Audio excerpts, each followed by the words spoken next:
Survivors of horrific atrocities must learn to live with what can never be forgotten. What can we do globally to foster healing after the worst of torture and war? As a dance movement therapist, I look to the human body for answers, especially the body moving. I've seen how dance therapy can foster resilience, how healing dance helps empower people to bring renewal even to the most decimated of communities. In 2006, I worked in a small West African town with a group of a dozen Sierra Leonean teenagers, all of whom, as boys, had been involved in atrocities with the Revolutionary United Front rebels. Sierra Leone was perhaps the world's least developed country at the end of the millennium and was known for the vast number of children, many as young as 6, serving as soldiers in a civil war that lasted 11 years. The dozen male teenagers in this group shared stories familiar throughout much of the country. Most had been brought up in small villages that rebel forces had attacked by night. Typically, the boys were aged 5 to 9 when they witnessed invaders slaughter their parents in front of them. Display even a hint of sorrow, the boys knew, and the rebels would kill them too. What's more, at the very moment of experiencing this intolerable terror, the boys were forcibly conscripted into the rebel ranks, forbidden to cry or to enact the prescribed rituals for the dead, which for them was worse. They had to attach themselves to the very forces that had just obliterated their primary attachments and source of nurture.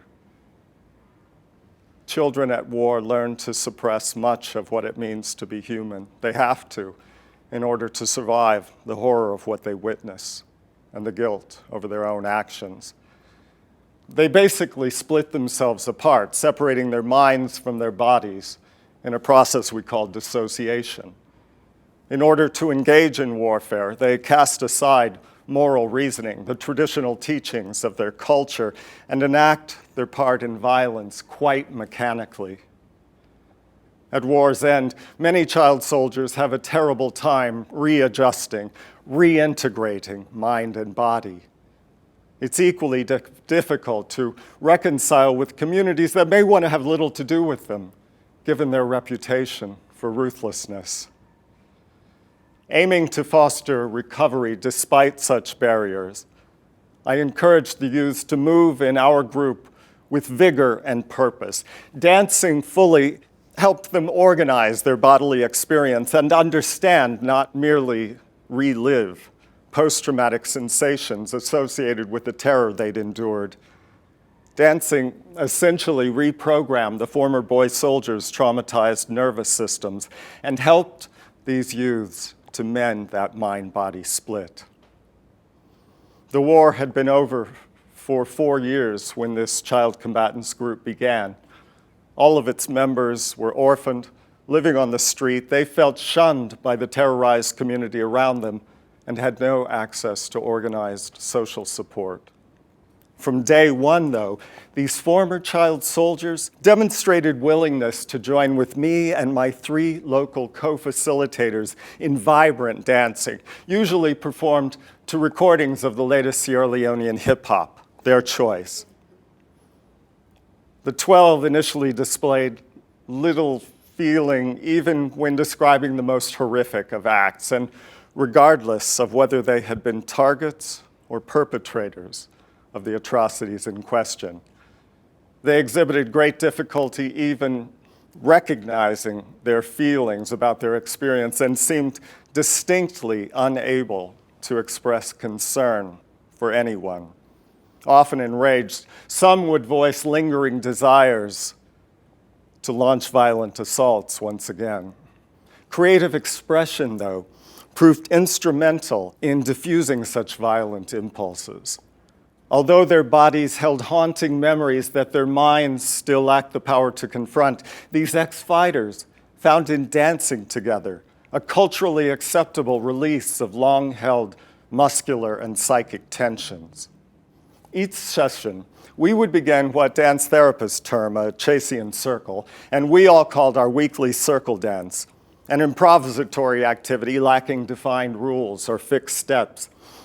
with everyone facing one another in a circular formation.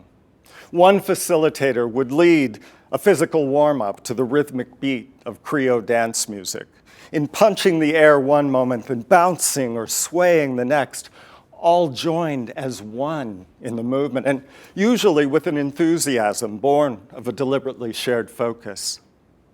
Experimenting together with the limits of their own aggressiveness helped these former fighters gain self-awareness and control. Consider one repeating action that emerged in these circle dances, totally baffling me. Week after week, at some point in their improvising, the youths would capture one of my limbs and hold it down immobilized on the floor. Now, I was taller and much heavier than any of them, but I genuinely could not move. There was no apparent viciousness in this. It was rather playful, but it definitely called for interpretation. What was going on? Excavating answers to this question points to the depth of this form of collective expression. First, the ex-fighters, though probably without knowing it, were symbolically reenacting the capture of an enemy. Maybe they sought revenge for my role in prompting re-examination of painful wartime events. My authority also likely shared something with that of the rebel commandos who'd virtually enslaved them. Detaining me, the ex-combatants were killing off their leader. Quite possibly stopping me as the only white guy in the room stood in for an otherwise unrealized dream of beating back the British invaders, the one-time colonial subjugators who'd returned a few years before to defeat the rebel army each of them had joined, whether willingly or not. And when they pinned my arms under theirs, it looked like a pile of hands spilled across the floor. An image visually reminiscent of the heaps of limbs they'd have seen when their assaults on villagers included amputations. In Sierra Leone's war, a common atrocity that some of them had been involved in directly and likely all had witnessed.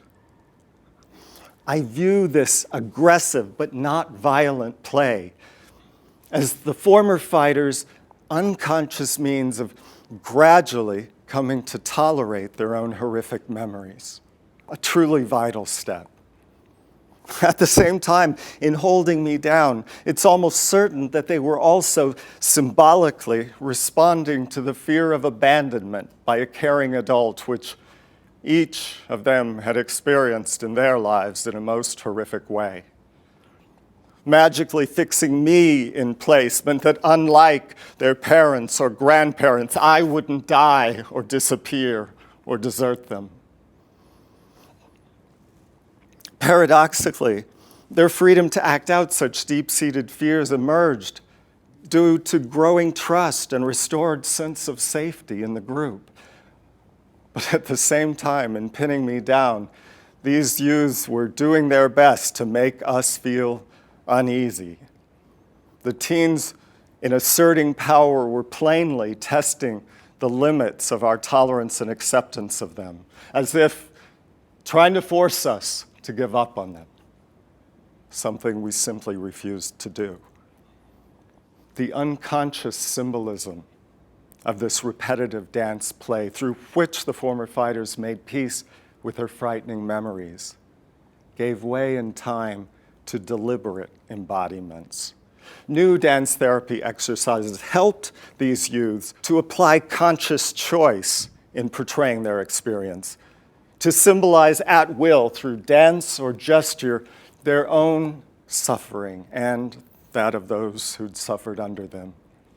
In this way, they depicted and owned their dual identities as both target and perpetrator of violence, and soon would share this insight in a well-attended public performance they chose to create, navigating paradoxical needs for acceptance and accountability, literally on the public stage. They acknowledged to a community that had long shunned them the roles they'd played during the war. And in response, they found themselves embraced fully as the community's children once again. This homecoming was a stunning triumph, but it was not the end. These former child soldiers claimed an International Human Rights Award, the 2009 Freedom to Create Youth Prize, which honored their exceptional courage in using the transformative power of art to reconcile with a community they'd violated so terribly. As one to witness every moment, I can attest that their redemption was authentic. And let me share a little secret. Without the dancing, it never would have happened.